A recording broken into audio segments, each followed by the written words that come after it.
Surat police ગુનેગારોને ઉગતા ડામી દેવા કડક કાર્યવાહી કરી રહી છે. ત્યાં સુરતના લિંબાયત પોલીસે ગુસ્સીટોકના ગંભીર ગુનામાં જામીન મુક્ત થયા બાદ પણ ગુનાને અંજામ આપનારા માથાભારે સાગર ઘોડાના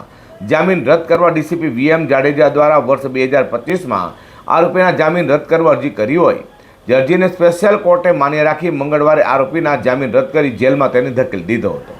સુરત પોલીસ કમિશનર અનુપમસિંહ ગેહલોત તથા જોઈન્ટ એસીપી બલરામ મીણા, નાયબ પોલીસ કમિશનર ડોક્ટર કાનંદ દેસાઈ અને નાયબ police commissioner division VM Jadeja દ્વારા શહેરમાં કાયદો અને વ્યવસ્થાની સ્થિતિ જાળવી રાખવા તેમજ સંગઠિત ગુનાખોરી આચરતા અસામરિક તત્વો સામે કડક કાર્યવાહી કરવા આપેલી સૂચના લઈને લિંબાયત પોલીસ પથકના પીઆઈ ડી ચૌહાણની સૂચના તથા દેખરેખ હેઠળ સર્વેલન્સ સ્ટાફના પીએસઆઈ કે ચૌધરીએ અલગ અલગ ટીમો બનાવી લિંબાયત વિસ્તારમાં ભૂતકાળમાં નોંધેલા ગુસ્સીટોક જેવા ગંભીર ગુનામાં સંડોવાયેલા આરોપીઓ